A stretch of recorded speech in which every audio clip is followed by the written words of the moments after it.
Muy bien, entonces continuamos con esta segunda reflexión, vasijas de barro que llevan el tesoro. Voy a comenzar con una lectura de la palabra y les leo del Evangelio según San Lucas, capítulo 10, desde el versículo 29. Parábola del buen samaritano.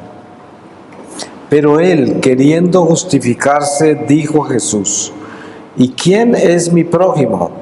Jesús respondió: Bajaba un hombre de Jerusalén a Jericó, y cayó en manos de salteadores que, después de despojarle y darle una paliza, se fueron dejándole medio muerto. Casualmente bajaba por aquel camino un sacerdote, y al verle dio un rodeo. De igual modo, un levita que pasaba por aquel sitio le vio y dio un rodeo. Pero un samaritano que iba de camino llegó junto a él y al verle tuvo compasión. Acercándose, vendó sus heridas, echando en ellas aceite y vino, y le montó luego sobre su propia cabalgadura. Le llevó a una posada y cuidó de él. Al día siguiente sacó 2 denarios y se los dio al posadero, diciendo: Cuida de él, y si gastas algo más, te lo pagaré cuando vuelva. ¿Quién de estos 3 te parece que fue prójimo del que cayó en manos de los salteadores? Él dijo: el que practicó la misericordia con él. Díjole Jesús: Vete y haz tú lo mismo. Palabra de Dios. Precisamente hay una imagen que San Pablo nos da, que es quizás de las más preciosas sobre quiénes somos nosotros como seres humanos en este mundo y en la iglesia donde Dios nos llamó. Y es: somos vasijas de barro que llevan el tesoro. Es perfecto, porque nosotros somos unas personas muy frágiles. Ustedes saben lo vulnerable que es nuestra vida en esta carne. Es un milagro de Dios que estemos aquí enteritos y que tengamos vida, porque todo nos amenaza. En cualquier momento nos cae una teja en la cabeza y nos morimos. Nos arrolla un camión, o quién sabe. Somos así de frágiles, ¿no? Uno a veces camina y se para en hormigas o en insectos, y la sensación que uno tiene es qué frágil que es la vida de un insecto, ¿no? O cuando mata un mosco o algo. Pero uno se olvida que la vida de uno es así de frágil también. Todos somos en este mundo mortal frágiles por la mortalidad.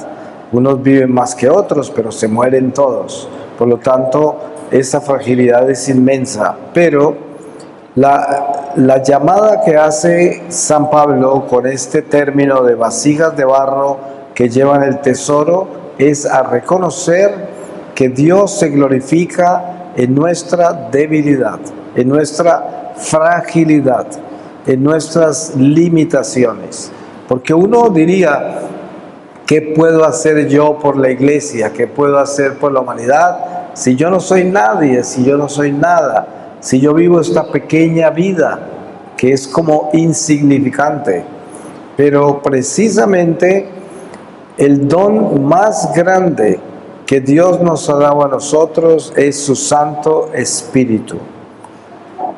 Cuando reflexionamos con cuidado en Pentecostés y nos damos cuenta de las maravillas que ocurren ahí, con esa fuerza que viene del cielo, y la transformación de los apóstoles, que hacía poco andaban encerrados desde que Jesús murió en la cruz, de miedo de los judíos, y de repente llega el Espíritu y salen como una tormenta fuera por Jerusalén a anunciar a Jesús, sin miedo. Pero seguían siendo las mismas vasijas de barro, pero ahora llevaban el tesoro. Y se dan cuenta la diferencia entre esa vasija antes del Espíritu Santo y la vasija con el Espíritu Santo. Se da uno cuenta también de una persona que tiene fe, que tiene el Espíritu en llamas, y cómo se enfrenta a las dificultades de este mundo. Con una persona que siendo bautizada no tiene ese nivel de fe, y cómo los eventos de este mundo la doblan a esa persona. Le quitan la esperanza, la atormentan y le quitan la fe, porque no tiene ese fuego del Espíritu Santo, no lo lleva en esa vasija de barro como es nuestra misión. Ustedes saben que Jesús dice en un momento dado: vine a traer un fuego, y cómo quisiera que todo estuviera en llamas ya. Y precisamente una vez que Pentecostés llega, que llega el Espíritu Santo, nosotros todos al ser bautizados llevamos ese fuego. Y nuestra misión es encender todo en llamas por donde pasemos. Esa es nuestra misión. Y des en cuenta algo particular después de Pentecostés con los apóstoles. Ya la gente ni se preocupaba de llevar los enfermos donde los apóstoles a que le impusieran manos, como lo hacían al principio. No, ahora simplemente los sentaban por las vías donde ellos transitaban todos los días para ir al templo, y ponían todos los enfermos, y con solo pasar los apóstoles se sanaban. O sea, de ese incendios que estamos hablando, de ese fuego, cuando nosotros somos esas vasijas de barro que llevan ese fuego, donde estemos tenemos todo incendiado, porque es el Señor quien misteriosamente actúa desde nosotros.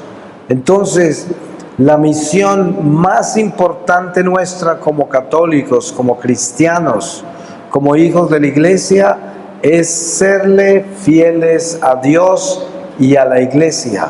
Y en esa forma, el fuego del Espíritu Santo está candente en nosotros. Y donde quiera que estemos, el Señor está haciendo su obra. La gran mayoría de lo que Jesús hace a través de nosotros no lo veremos hasta el día que comparezcamos ante su tribunal, porque es el misterio de que los apóstoles pasaban por el lado de todos los enfermos, y ellos no creo que supieran cuántos se sanaron, ni creo que les importaba, porque ellos no se ponían a contar los frutos del Espíritu, porque sabían que los frutos son de Dios. Pero una cosa importante es esta, que nosotros debemos ser esos católicos que se preocupan por mantener esta vasija limpia, porque si esta vasija es el depósito del Espíritu Santo, donde el Espíritu Santo habita, entonces se pueden imaginar la exigencia que hay para que esta vasija sea digna, para que esta vasija sea obediente, para que esta vasija se mantenga. Precisamente Jesús, muy pronto después de su resurrección, instituyó el sacramento de la confesión.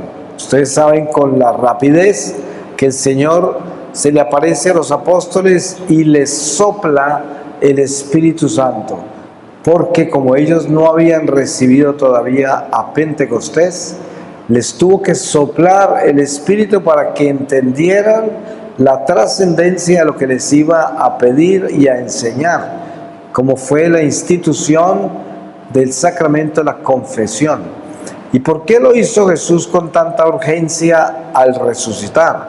Primero, porque ya estaba preparando la iglesia naciente que se iba a dar con Pentecostés, y preparando sus apóstoles, sus instrumentos, y también preparando toda la iglesia para asegurarse de que nosotros mantengamos la amistad con Dios, porque Jesús conoce nuestra fragilidad, nuestras limitaciones. Des en cuenta que en la vida pública de Jesús con sus apóstoles, hay muchos pasajes de la humanidad de los apóstoles, donde los apóstoles están comportándose como seres muy débiles, ¿no? Pidiendo cosas absurdas a Jesús y pidiendo fuego del cielo para que elimine a unos samaritanos, tantas cosas absurdas que uno ve que los apóstoles hacían. Siéntame a la derecha y a la izquierda tuya en tu reino, y así la lista es muy larga. Después que viene Pentecostés, ya no tienen nada de eso, ya no les interesa nada de eso, ya saben que la misión son las almas y que Jesús tiene sed de almas, y que nosotros debemos entender que esa es la forma en que nosotros le llevamos almas a la sed de Jesús, y ese es el ministerio y es la única orientación que debemos tener. Y ahí termina toda la distracción que hay en este mundo para el Hijo de Dios. Debemos entender esto. Desde el momento que somos concebidos en el vientre de nuestra madre, somos concebidos para la iglesia, y nosotros como católicos somos instrumentos eucarísticos de reparación. El enemigo número uno de Satanás, porque no hay una fuerza más poderosa contra el diablo que la Eucaristía. Nada. La Eucaristía es el poder más extraordinario que el Padre Celestial le ha dado a la humanidad, porque es su propio Hijo, su propia carne, su propia sangre, en una forma tan extraordinariamente mística que nosotros todo lo que vemos es un pan insípido, y todo lo que evidenciamos es el sacrificio que se celebra sobre el altar durante la misa, donde ocurre este misterio de la transustanciación. Y eso es lo que conocemos, pero místicamente, espiritualmente, esta es una dimensión que no podemos alcanzar con la razón, solo con la fe, porque por la fe creemos en la presencia real de Jesús en ese pan, y cuando el diablo sabe que nosotros creemos en eso, ya le tenemos ganado la mitad de la batalla, bien ganada, porque el diablo conoce la fuerza de nuestra fe. ¿Y qué es la fuerza de nuestra fe para Satanás? La presencia de Dios en nuestra vida. Usted tiene tanto de Jesús como usted le sea fiel a Él. Así es como tiene de Jesús. Y cuando usted tiene a Dios como su llama, no hay demonio que la resista. Por eso San Pablo habla de los dardos encendidos que lanza Satanás. ¿Por qué lanza dardos? Porque estamos lejos. Si estuviéramos cerca nos daría una puñalada, que estamos al lado de él. Pero dardos quiere decir que estamos lejos. Y lo que sucede con eso es que tenemos el escudo para parar esos dardos, que es nuestra fidelidad a Dios, nuestra vida en Dios, y por eso tenemos la ventaja de mantener al diablo de lejos, por la fidelidad. Y entonces, la misión nuestra como vasijas de barro es asegurarnos que llevamos el tesoro, y que ese tesoro se sirve a todos desde el silencio de nuestra vida. Las obras más grandes que nosotros ejecutamos durante esta vida en la iglesia se dan en el silencio de nuestra vida, en nuestra fidelidad. Porque, como le decía San Francisco de Asís a sus monjes, id, y si es necesario, usad las palabras. Lo que quería decir que lo más grande que ellos llevaban era a Cristo en ellos. Y según la historia, cuando esos monjes pasaban por esas aldeas de Italia por donde vivía San Francisco, muchos jóvenes se iban detrás de esos monjes y se iban a la vida religiosa sin que los monjes les hubieran dicho ni una sola palabra. ¿Por qué? Porque el fuego que llevaban arrastraba a la gente. Y precisamente por eso la vida nuestra como católicos, si somos fieles, nunca es insignificante. Porque a veces, y yo he visto esto en mi experiencia misionera por el mundo, como el Señor en una oportunidad me mostró una señora al final de la iglesia, en la última banca, y me mostró que esa parroquia toda estaba descansando en esa persona, porque era la que tenía la gracia más grande con Dios, la fidelidad, y era una persona absolutamente insignificante en la parroquia, según lo que pude yo investigar después. Era alguien en quien nadie había puesto los ojos ni la atención, porque no significaba nada. Y precisamente nos damos cuenta que entre más somos de Dios, más insignificantes somos. Porque, ¿sabe qué quiere decir eso? Que nos hemos convertido en panes ácimos, que son los panes que verdaderamente se sacrifican en el altar del Señor. Solo panes ácimos son recibidos para el sacrificio del Señor. ¿Y qué es un pan ácimo?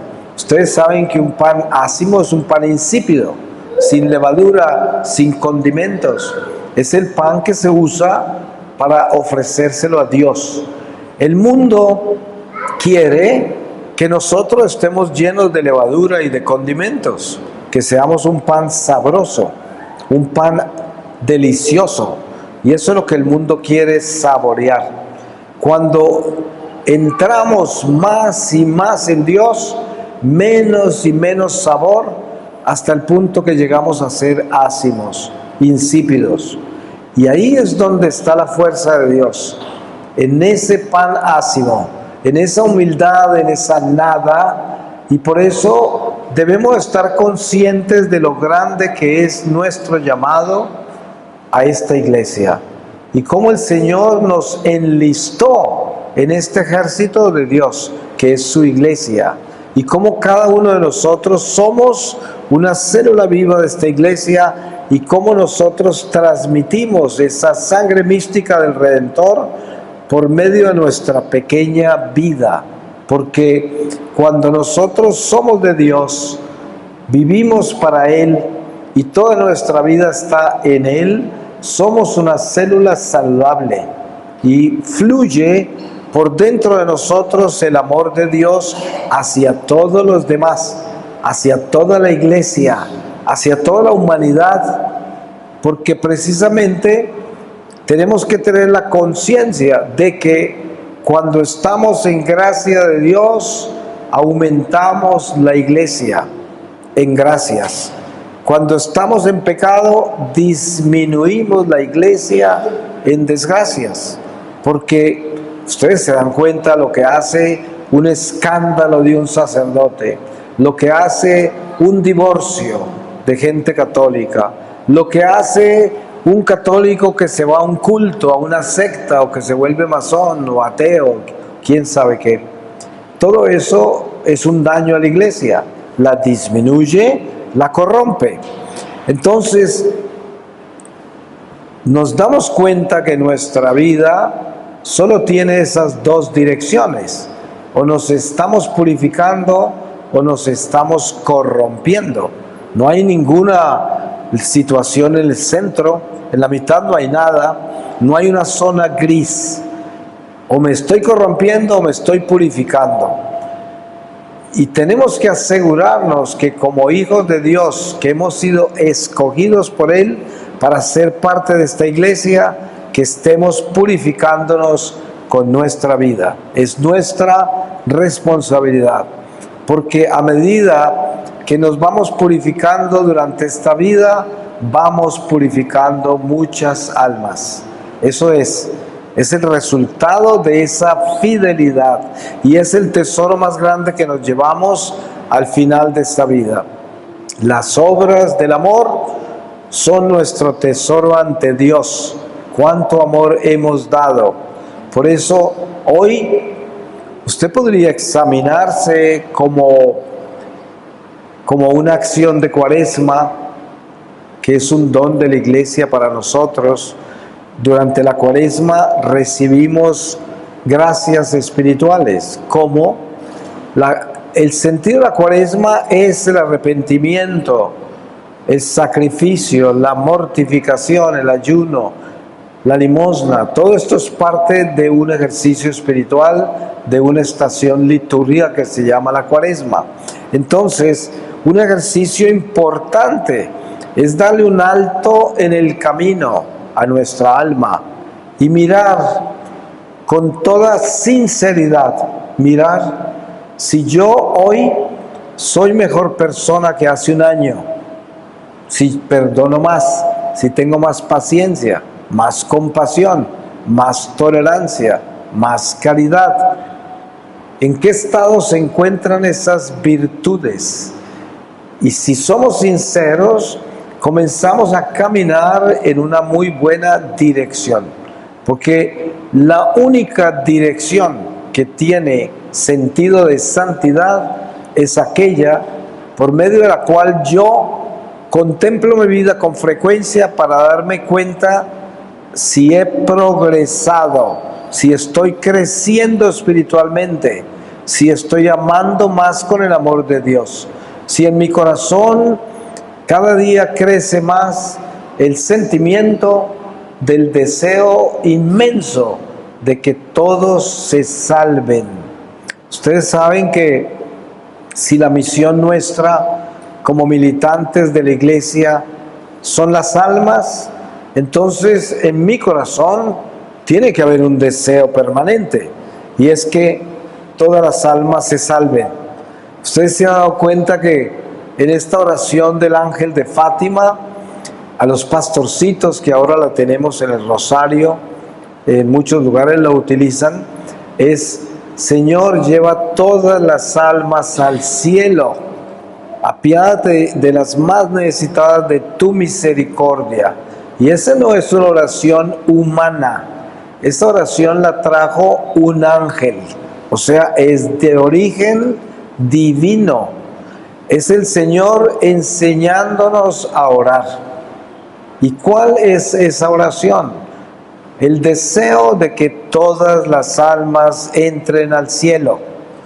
Pero póngase a pensar usted, para que mida el nivel de su amor, póngase a pensar cuánto desea su corazón que se salven todas las almas, sobre todo sus enemigos, sobre todo la gente que usted no quiere, que no acepta en su vida. Esas están ahí, porque si no están ahí, entonces hay algo que usted tiene que trabajar, y trabajarlo muy bien, de asegurarse que usted entre esas almas en ese deseo de que todas se salven, que no haya ninguna excepción. Para eso se necesita valentía. Ustedes saben, para amar hay que ser valiente. Los cobardes todos terminan en el infierno. El cielo es de los valientes, porque para amar, para perdonar, para ser paciente, tolerante, para todo eso se necesita valentía. Y es una valentía espiritual, porque es la valentía del amor. Esa que es capaz de soportar a una persona insoportable. Todos nosotros tenemos experiencias con eso. ¿Y cuántas veces nos seremos nosotros los insoportables? Yo personalmente doy testimonio de eso. ¿Cuántas veces he sido insoportable?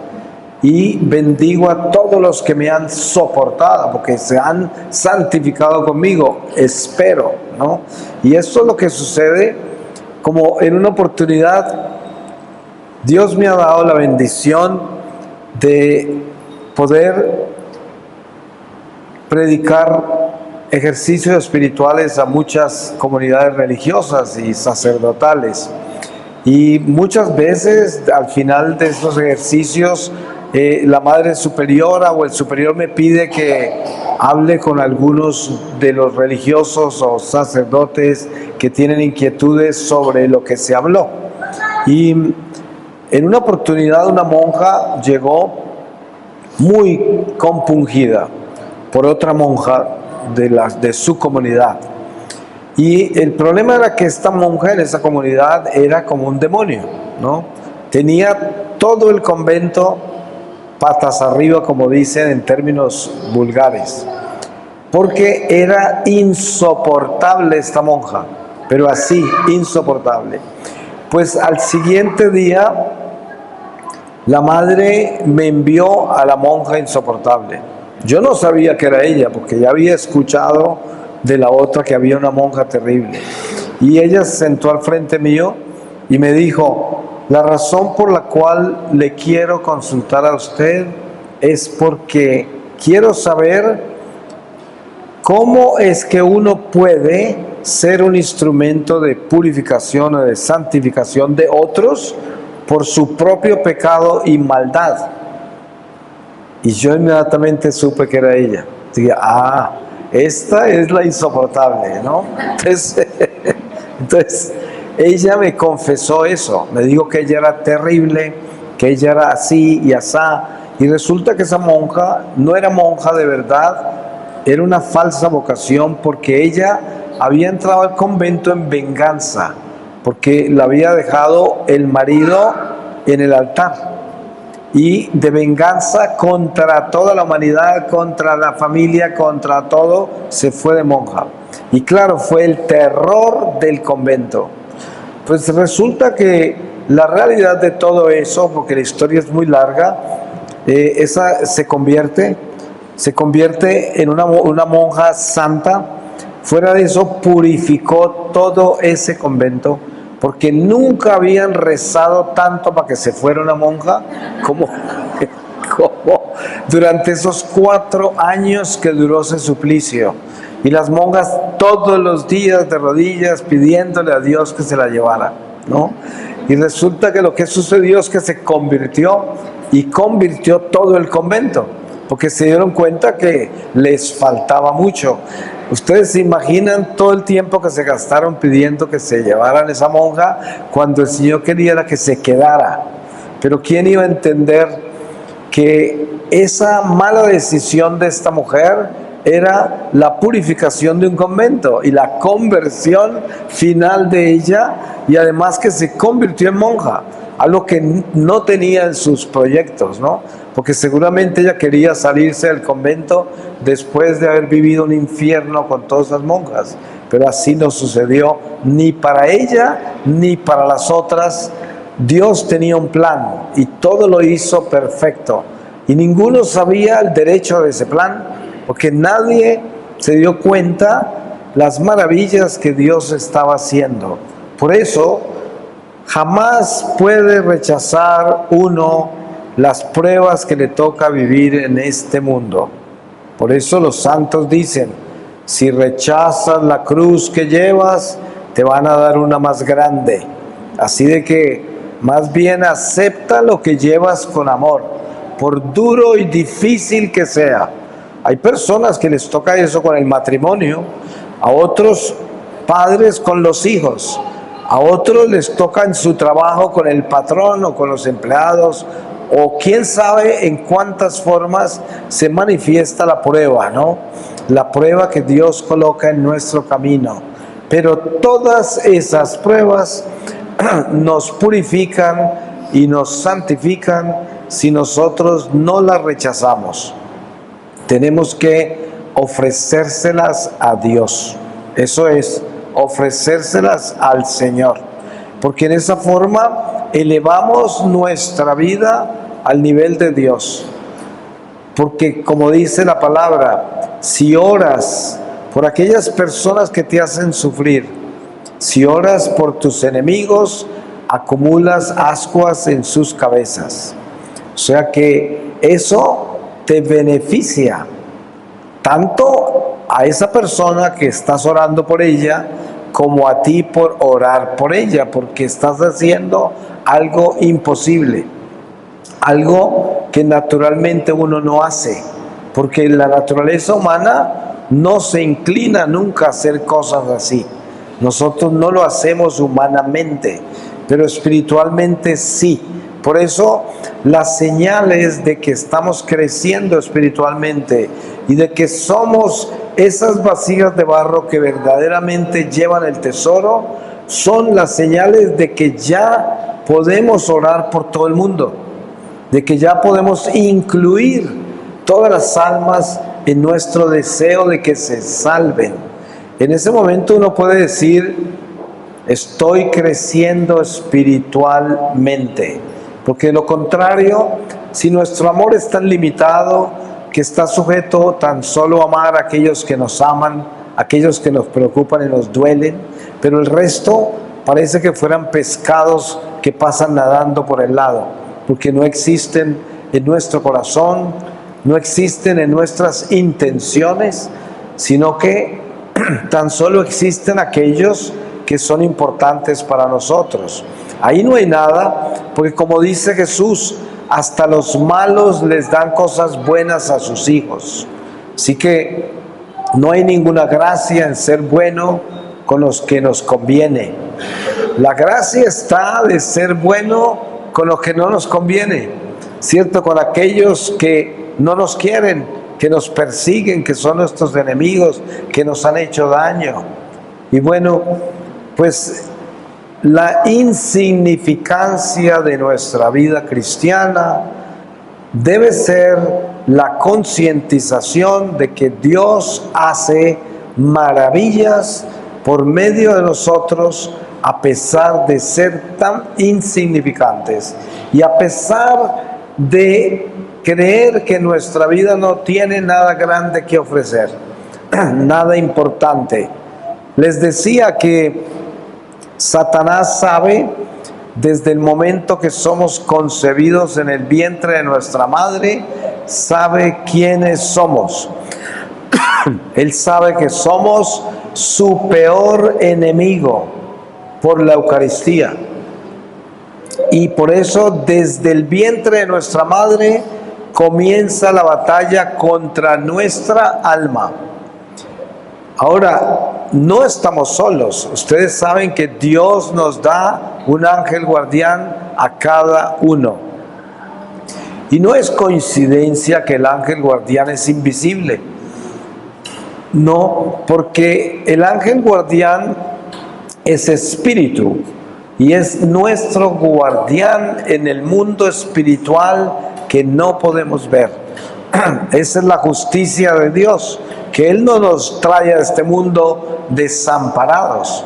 Él nos trae con vigilante, pero ese vigilante no puede hacer nada por nosotros si nosotros no somos fieles.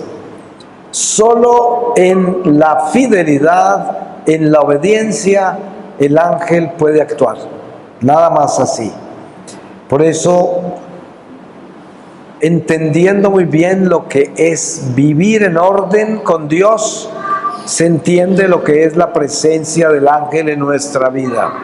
Y qué importante que es eso, porque el ángel es el único que nos puede defender del demonio, porque es el que lo ve y el que tiene la contabilidad de nuestra vida, la economía de nuestra alma. El ángel le puede decir al diablo: no lo puedes tocar, y le muestra los números y no lo puede tocar. Pero si nuestros números están en rojo, el diablo viene como Pedro por su casa y hace lo que quiere, porque estamos en manos de él. Entonces, tener conciencia de quiénes somos es demasiado importante, porque sabemos que vivimos una batalla espiritual todos los días de nuestra vida. No es para que tengamos miedo, porque el único miedo que debemos tener es al pecado, nada más. El diablo no tiene poder. El diablo tiene tan solo el poder que nosotros le damos. Ahora, hay algo que yo siempre traigo a la luz, que es importante tenerlo en cuenta, y es que Dios también permite que el diablo nos pruebe, porque Él sabe que de esa forma nos vamos a fortalecer, de esa forma nos moldea. Hay ejemplos, ¿no? Por ejemplo, Jesús antes de la pasión le dice a Pedro que el diablo le pidió permiso al Padre para pasarlo por el trillo. Y Jesús dijo, pero yo le pedí al Padre que no perdieras tu fe. Cuando pases por eso, ve a decirle a tus hermanos. Y Pedro niega a Jesús 3 veces después de eso. Pedro no estaba en pecado mortal. Pedro era fiel a Dios. Sin embargo, Dios le permitió al diablo que lo pasara por el trillo. Así de que debemos entender que serle fiel a Dios no quiere decir estar libre de pruebas difíciles en esta vida. Como decía en la charla pasada, miren cómo murieron los apóstoles. Así de que San Pedro dice que tus pruebas en esta vida no vayan a ser las consecuencias de tus crímenes, sino que sean por voluntad de Dios, que son las que nos purifican, porque nuestros crímenes no nos purifican, sino que es un castigo, consecuencia de nuestros pecados. Pero cuando es voluntad de Dios que el diablo nos pase por el cernidor, eso nos purifica, nos santifica, nos edifica, nos moldea para la vida eterna. Esto es precioso, muy importante, porque aprendemos a administrar el sufrimiento, el dolor, las pruebas. En una oportunidad, en el año 2004, hace 18 años, estaba en Europa de misión y estaba mal del corazón, enfermo. Ya en Polonia, en un congreso que estaba allá, casi caigo muerto allá, pero me rehabilitaron y seguí en la misión. Y ya en Irlanda, en Dublín, ya caí a un hospital, a emergencias, y terminé en una intervención cardíaca, y ahí me volvieron a remendar el corazón y salí muy bien después de 2 semanas. Pero salí con una bolsa así de grande de pastillas. Y yo hasta ese momento nunca me había tomado ninguna pastilla. Es más, ni siquiera usaba pastillas para el dolor, porque nunca fui amigo de eso. Y cuando salgo con todas estas pastillas, me fui al Santísimo ahí en esa ciudad, a una iglesia, y le dije al Señor, Señor, tú me salvaste de esta enfermedad ahora y me diste otra oportunidad.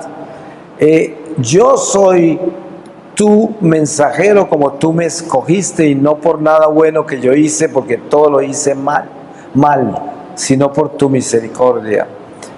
¿Por qué no me quitas estas pastillas?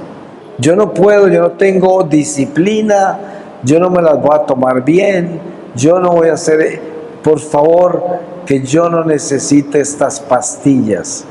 Bueno, ahí dejé la oración, me quedé mucho rato ahí, y después, con una claridad increíble, el Señor me mostró la reparación y me dijo, mi enfermedad es consecuencia de los desórdenes de mi vida pasada, hasta el punto que yo debía haber muerto en ese hospital, pero el Señor, por 5 años que llevaba de misiones ya, hizo como un puente entre ese momento en que debía morir hasta el día en que iba.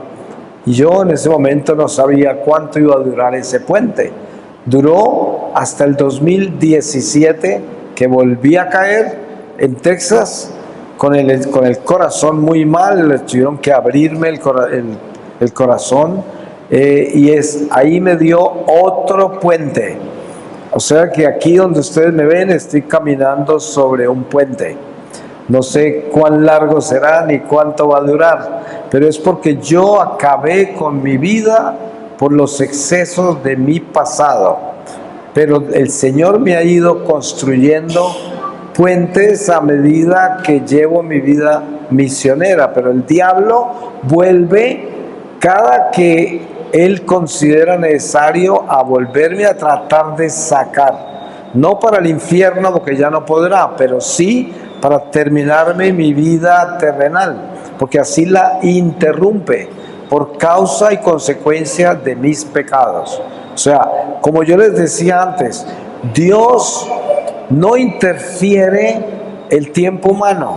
Si yo le hice daño a mi vida por mi pecado, el diablo lo tiene anotado, porque él fue el promotor de eso de todas maneras. Y Dios no interfiere en eso.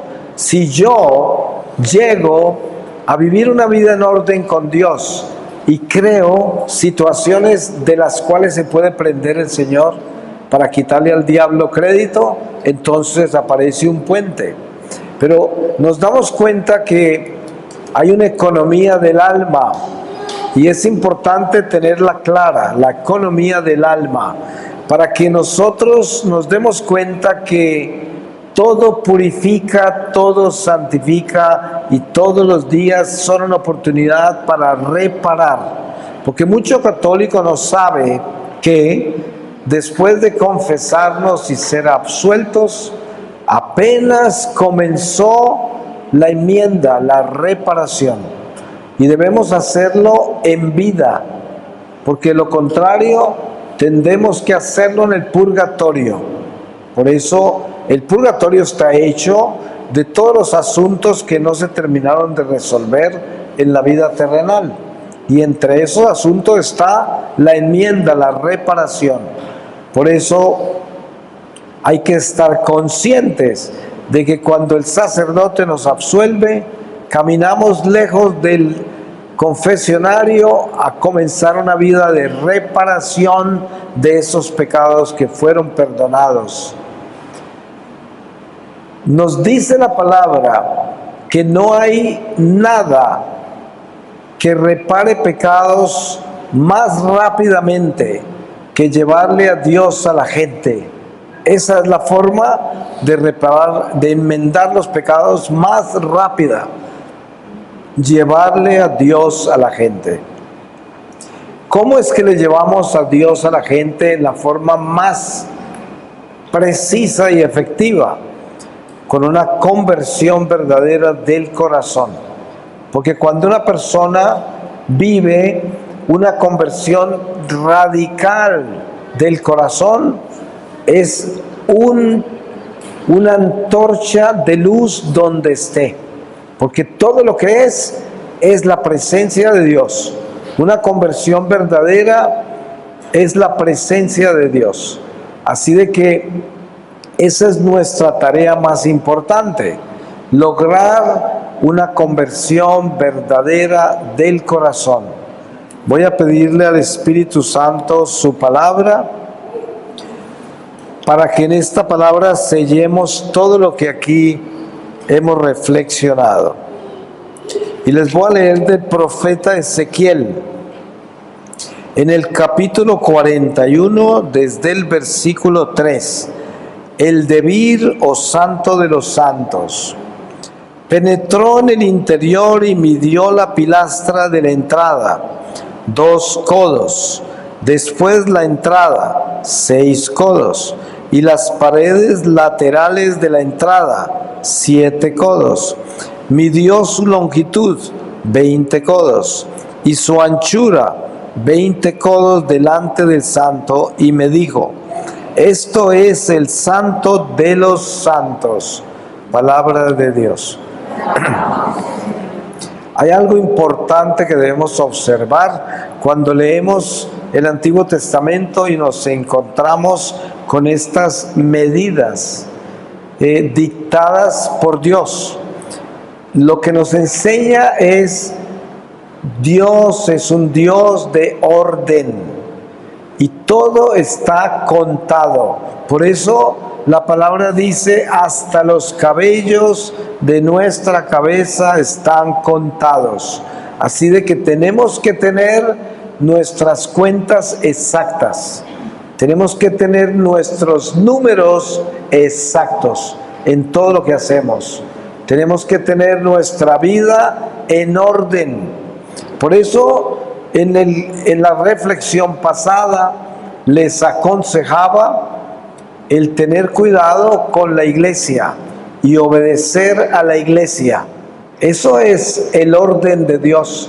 Si ustedes se dejan engañar por revelaciones privadas, por curitas por ahí escrupulosos y super santos que los llevan a desobedecer la iglesia, están en manos del demonio. Yo les digo con seguridad, eso lo sé, están en manos de Satanás. Ninguna revelación privada puede superar la doctrina de la iglesia o las instrucciones de la iglesia. Es más, la Virgen María, ni ningún ángel, ni ningún santo vendría a decirnos a nosotros que hagamos algo que la iglesia no está pidiendo. Eso es señal de que es el demonio, está comprobado.